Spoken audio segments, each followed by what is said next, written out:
પોરબંદર સ્થિત coast guard jetty ખાતે ચેન્નઈથી patrolling તથા યુદ્ધ જહાજ શૌર્યનું કોસ્ટગાર્ડ ડીઆઈજી સહિતના અધિકારીઓની ઉપસ્થિતિ મ્યુઝિકલ બેન્ડ સાથે સ્વાગત કરાયું, જેથી હવે ગુજરાત કોસ્ટગાર્ડની શક્તિમાં વધારો થયો છે। પોરબંદર પાસે હવે આ ચોથા લડાકુ જહાજનો ઉમેરો થતાં દરિયાઈ સુરક્ષામાં વધારો થયો છે। શૌર્ય જહાજને 7 વર્ષ પૂર્વે ગોવામાં કમિશન થયા બાદ ચેન્નઈ ખાતે મૂકવામાં આવ્યું। ગોવા શિપયાર્ડ લિમિટેડે સ્વદેશી રીતે ડિઝાઇન અને નિર્માણ કરેલું આ જહાજ આશરે 105 મીટર લંબાઈ, 13.6 મીટર પહોળાઈ ધરાવે છે।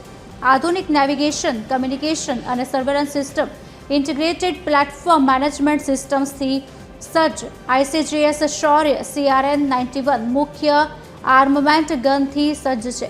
આ જહાજમાં 18 ઓફિસરોની સાથે 108 જવાનો ફરજ બજાવી રહ્યા છે।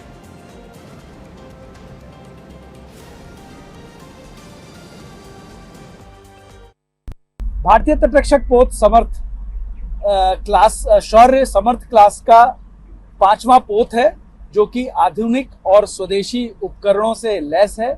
शिप में CRN-91 जो गन है वो फिटेड है और शिप आधुनिक से आधुनिक मशीनरी से भी लिप्त है।